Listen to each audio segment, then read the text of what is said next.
DJ Kanchan Raj Hajipur Vaishali.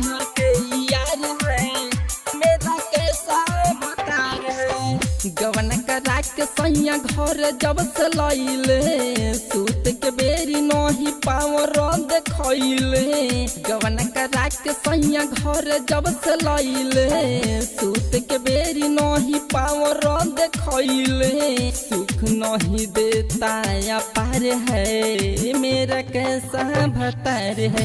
इस निमन नैहर के यार है मेरा कैसा भतार है। इस निमन नैहर के यार है मेरा कैसा भतार है। कंचन राज हाजीपुर वैशाली।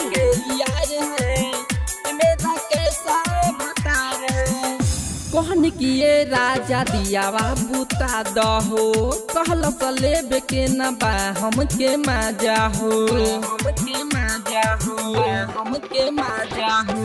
कहन किए राजा दियावा बुता दहो कहल सलेब के न बा हमके माजा हो।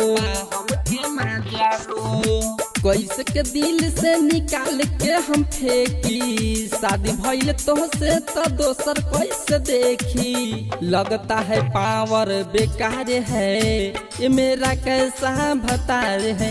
इस निमन नैहर के यार है ये मेरा कैसा भतार है। इस निमन नैहर के यार है। डीजे कंचन राज हाजीपुर वैशाली।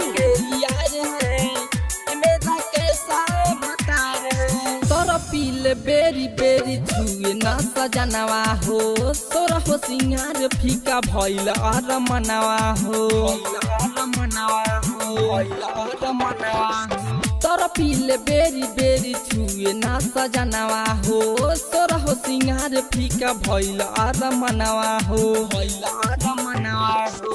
पिया मणि भूषण न बतिया के बूझे फेल भइल बुद्धि उपाय हो न सूझे।